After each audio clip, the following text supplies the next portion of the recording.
Bill McCamley. I am a New Mexico state representative from Las Cruces and Mesilla. As many of you know, I ran for state auditor this last year. I did not win the election for the primary on Tuesday, but I am still a state representative. My term ends at the end of this year, and as there are summer interim committees coming up, I wanted to keep doing these little video updates, which a lot of people seem to really like. So I'm up here in Santa Fe today. I was at the Investment and Pensions Oversight Committee, and there's three things I wanted to mention to you. The first is we had a presentation by the State Investment Council. These are the people that are in charge of investing the almost $24 billion of state money in 4 or 5 accounts that New Mexico has pretty much sitting on Wall Street. And the update that they gave was pretty much very consistent with what they've been doing the last 6 years under Susana Martinez. They're very into saying we have all this money on Wall Street. It grows at a pretty consistent basis because the stock market's done pretty well, but that they don't want that to stop. So basically, they don't want money taken out to spend on early childhood education. They've been very against using the maximum allowed by law to spend on New Mexico businesses and investing in businesses, which generally doesn't give the same return as Wall Street. The counter argument, though, is that if you invest in early childhood education, it's a better investment overall because kids aren't going to prison. The counter argument is if you invest in New Mexico businesses, yeah, you might not get the return that you get investing in Wall Street, but creating jobs throughout the state has a much broader and wide-ranging impact on the state as a whole. And so that's going to be a reoccurring theme throughout the rest of the summer, and I'm sure into the next year, the approach that we take there. They also talked specifically about how they expect the stock market to start looking what they call end of cycle. So it's been growing for a while now, and they're saying, okay, what happens if the stock market starts going back down again like it did in 2008? That was a really tough time for the state of New Mexico because we rely so much on oil and gas and so much on the money we get from those Wall Street accounts that when the stock market dives, our state budget does too, and that's a real issue.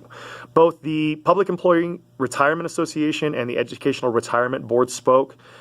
They're in a tough situation. I've talked about this on these videos before, but as people live longer and are retiring at the same age, that creates a lot more stress on pension funds because whereas in the 60s, if the average age of people dying was in their early 70s and now it's in the late 70s or 80s, you're paying more for people to live a lot longer. And if they're not working any farther, then you've got a problem where the money you're bringing in isn't as much as the money you're going out, and that's an issue. Another issue that got brought up that was a good point by my friend Senator Candelaria was that under Susana Martinez, we've had 20 to 30% vacancy rates in a lot of state agencies. So, for instance, a couple of weeks ago, we heard that the state engineer's office, which is responsible for all the water policy in the state, was 26% under where they needed to be. Now, this creates a policy problem when you're trying to actually implement a lot of the programs that they do, but if you are not hiring people, they're not contributing, right, to the retirement accounts, and that creates more of a problem. So that's going to be something we're going to have to deal with. The last thing I want to bring up is the Retirement Healthcare Association spoke, and they brought up one thing that I was not familiar with.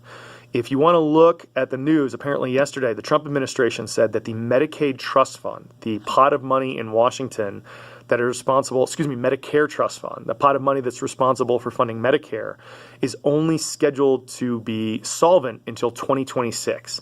That's 8 years away. And what we see here is that's going to be a problem for a lot of the state programs that rely on Medicare to fund a lot of the health authority stuff that they do. So a lot of our retirees basically use that to subsidize their health care. This is going to be a much bigger deal, though, for everybody on Medicare. It's not only going to affect state grants and state employees, it's going to affect everybody because pretty much everyone over retirement age, once they get to 60 or 65, is on Medicare.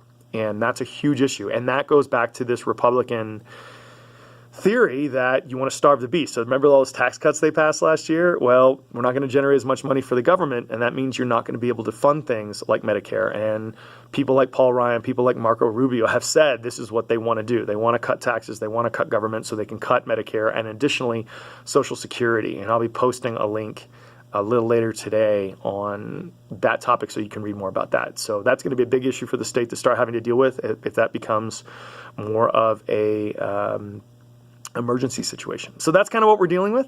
As always, if you have questions, comments, or concerns on these or any of the issues, I would love to talk with you about them, and I hope everyone's having a really great Thursday. Thanks.